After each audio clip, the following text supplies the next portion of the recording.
Continuum by Nicholas Royle. As soon as I get on the Fallowfield loop, I lose all track of where I am. Sure, it goes under bridges and through tunnels. Above, there are buses, even trains. But once I'm on the loop, I have to make a real effort to figure out where I am. I don't bother though, because I'm on the loop. I could walk for miles. It feels like I'm walking for miles. You know how sometimes you catch sight of someone ahead of you and you don't know if they're coming towards you or going away from you? Are you looking at a face or at the back of someone's head? It's not always obvious when they're in the distance. You can decide they're coming towards you, but then you realise they're just as far away and you have to accept they're going away from you. Or you finally realise they're going away from you and before you know it, they're in your face. There was a day in October when I got on the loop at Fallowfield. I always remember where I get on and get off, just not the points in between. There are no points in between, as far as I'm concerned. I mean, there are, but they don't feel like points to me. It feels like a continuum. Within 5 minutes, I became aware of someone ahead of me in the distance, and I wasn't sure if he was coming towards me or going away from me. I decided he was coming towards me. It was something about the manner of his walk, but it was also something about what I thought I could see on top of his shoulders.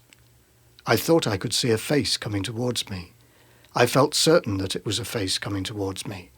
But even though I speeded up, the figure in front didn't get any nearer, and I ended up having to concede that he probably was simply walking away from me along the Fallowfield loop. He was just the next person along on the loop. Like there has to be a certain number of people on the loop at any one time, and I was one of them, and he was the next one. Maybe he got on after me, or maybe he was there when I got on, and I had yet to catch up with him. He'd gone on ahead of me. And then, the further we walked, the more time passed, the less certain I became that he was walking away from me, and it started to seem to me as if either he was walking towards me, and for some reason never getting any nearer, despite the fact that I was also walking towards him, or he was actually walking away from me, and what I thought was his face was in fact the back of his head. And then I reached Levenshulme and got off the loop. The weeks between the end of September and the end of the year feel less like a loop than a giant slide, and whether you're hurtling down it or scrambling up it depends on your point of view. To me, it feels like you're going down, but not in the sense of an easy ride. More like there's an unstoppable momentum. You can't do anything about it. You're out of control. Time is speeding up, and you're hanging on. I was sitting in a bar with a cold coffee before me, and I felt my phone vibrate. Simon Jakes wants to send you a message. Simon Jakes. Was it actually him, or some scammer in a bunker in Moscow pretending to be him? Why would anybody pretend to be Simon Jakes? I approved the request, and Simon's message came through. Hi, Nick. Recognise anyone? There was a photo. I recognised Simon Jakes for a start. He looked relaxed in an open-neck flowery shirt, smiling at the camera. He still had his hair. It was hardly even grey. There were 2 men on his left and 2 on his right. I recognised Gordon Tomlinson. He was on Simon's right, and he stuck out as being smarter and at ease in his smartness, comfortable in his green tweed jacket with pink pocket square, even if uncomfortable in the company. He was the only one whose arms hung awkwardly by his side, while everyone else's were threaded behind the backs of their neighbours. I'd liked Gordon, partly perhaps because I'd always sensed he liked me. To the right of Gordon Tomlinson, if anyone had ever called him Tomo, they surely wouldn't now, looking at that pocket square, was Trevor Bates, poor bastard. I suppose now he'd get called Mr. Bates at least. He looked jolly enough. On Simon Jakes's left was someone I thought I recognised, but couldn't put a name to. And if I was honest, I wasn't sure I did recognise him, but he looked like he fitted in with the others, and there'd been 30 boys in a class. One could hardly remember them all. As I studied his face, I felt I could recollect a particular boy's eyes, or nose, or cheekbones, but I still couldn't put a name to him. I ran through memories of faces, trying them to see if they might fit, like a missing piece in a jigsaw puzzle, but they didn't fit, and I ran out of faces. On his left, though, was Johnny Dodge. It wasn't his real name. I wasn't sure if I had ever known his real name. Gone were his platform heels and his floppy centre parting. What hair he had left was shaved close to his skull. I messaged Simon back. "Looking good, Simon. The years have treated you well. Recent reunion? I recognise Gordon and Trevor and Johnny Dodge, and I recognise the wood panelling in the Memorial Hall, but who's that between you and Johnny Dodge?" I tried a sip of my cold coffee. It's funny how you can enjoy an iced coffee on a summer's day, but a cold coffee on a November afternoon isn't quite the same. Simon Jakes messaged back. "Mark somebody. Can't remember." There were a lot of Marks, and Pauls, and Johns, and Davids, and all the various different spellings of Alistair. Simon Jakes again. "I've got contact details for all of them." There seemed to be an implied offer to share them with me. I could imagine emailing Gordon Tomlinson, politely, respectfully, and getting a polite, respectful email back in 3 months' time, telling me about his business selling cashmere cardigans or precision components. We would mention the names of boys we had known who had passed away, both of us peering into the abyss in a kind of frightened awe, and at the same time thanking God it hadn't been us. And there would be vague suggestions of meeting up, which neither of us would really want to do, and eventually one of us would fail to reply to the other's email, and we'd be separated once more by vast oceans of time and space. Simon Jakes. Yes, I was intrigued by the flowery shirt, by his looking so relaxed and so well, and damn it, so young, by his reaching out when he'd hardly been the most outgoing boy in the school. But the one I was most intrigued by was Mark. The school had been sending me the Old Boys newsletter.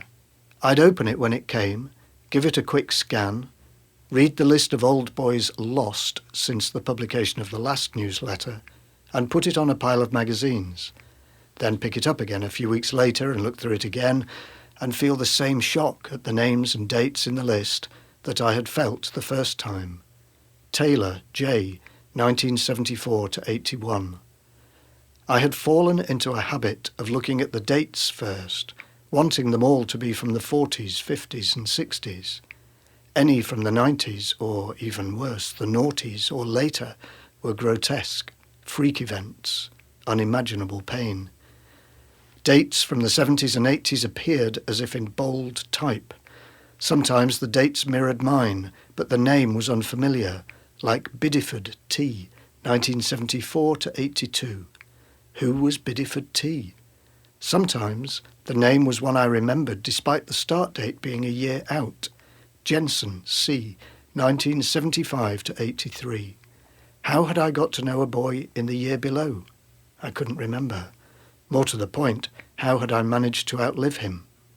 Other times the dates were right and the name was not only familiar, but it was someone like Grantley J, 1974 to 82, who I remembered bumping into outside a tube station only a few years ago, which somehow made it worse.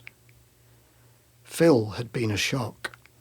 Phil was one of those boys who nowadays would be openly gay, even in school, institutionally supported by inclusive policies and rainbow flags. Admittedly, it was a surprise when he got married 10 years later to a Frenchwoman, and even more of a surprise when he turned up on an island in the Indian Ocean where I'd gone on my honeymoon 10 years after that, with a young man. Him, not me. And now there he was in the latest newsletter, Turville, P, 1974 to 82. I couldn't remember ever seeing Phil without a smile on his face. We'd been fans of the same quirky 70s band who, when they were doing a comeback gig in Shepherd's Bush in the early noughties, I'd got on the guest list for, through having written about them on their previous comeback tour. When I arrived, security told me I'd already been ticked off the list. Phil, I discovered, when I did manage to get inside, had assumed I'd be on the guest list and had got in under my name. I remember the look of delight on his face when he saw how much pleasure I derived from his deception. I didn't know how he'd died. The internet confirmed the fact of his death, but not the cause of it. Turville P. I got out my old photographs from school days. His beautiful chestnut brown eyes, inviting, optimistic, confident. He had always seemed so sure of himself. Now he was gone on ahead. Another bar, another coffee. I'd got Mark's email off Simon Jakes, and he'd happily agreed to meet. I looked at the photo on my phone to remind myself what he looked like. I'd looked at it dozens of times, but there was something about his face that meant it failed to stick, some elusive quality that I couldn't put my finger on. I know that seems like a tautology, but what I mean is it not only had an elusive quality, but you couldn't even say what particular kind of elusive quality it was. When he walked in, I wasn't sure it was him.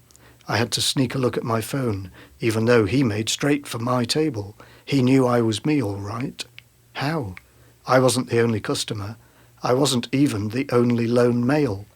Could he have remembered me from school more than 4 decades ago, even though I couldn't remember him? I offered him a drink and he sat down. From the bar, I watched his profile as the drinks were being poured. He was staring out of the window. I returned with the drinks and set them down, and he thanked me, and it was like it was a normal catch-up between 2 middle-aged blokes who hadn't seen each other for a while. And yet it wasn't, because I didn't know who he was, and I was allowing that to unsettle me. What class were you in, Mark? It's weird, but I'm just not sure if I remember you. You know what's really weird, he said. I'm not actually sure. They changed things around so much, didn't they? You know, streaming, subject choices. We established he definitely hadn't been in 1H and therefore not in 2H. But as to whether he'd been in 3S or 3T, he said he wasn't sure. And I was starting to wonder myself. I mean, I thought I'd been in 3T, but 3S didn't sound implausible either. I asked him if he remembered Jeremy Grantley, and he said he did. Did he know he'd died, I asked him. He said he did. And as he said it, he looked at me, and I was thinking about bumping into Jeremy Grantley outside Leicester Square Tube, and I was looking at Mark's face, into his eyes, and I felt at that moment exactly as I'd felt, not only when I'd bumped into Jeremy Grantley, but also when I'd read in the newsletter that he'd died a few years after that chance meeting. But why should those two feelings have been even similar, never mind exactly the same? What about Phil Turville, I asked. What about him, he asked. Do you remember him? Yes. Did you know he died too, only last year? He said he did. And as I held his gaze, I swear it was like I was looking into Phil's smiling chestnut eyes. The barman came over and asked if we wanted another round, and after that he kept them coming. I knew there was a good chance I would get maudlin. I heard myself continuing to talk about those we had lost. It was like they'd gone on ahead, I said. Mark smiled and agreed. Don't be in a hurry to catch them up, he said, and he placed his hand on top of mine. His hand was cold, and it made me realise it was cold in that bar, really cold.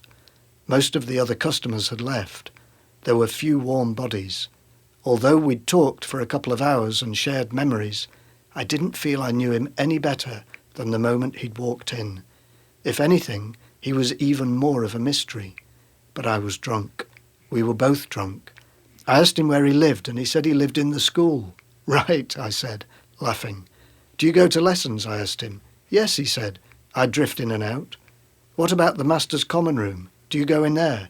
Sure, he said. Why not? The memorial hall? Only when there were reunions, he said. And I laughed again, because it was funny, but it was also terribly sad. I'm back on the Fallowfield Loop. There's a man ahead of me in the distance. Is he walking towards me or away from me? Can I see his face or the back of his head? Is it Mark? Or is Mark wandering the corridors of our old school? Or I should say, my old school, because I don't think Mark ever went there. Not really.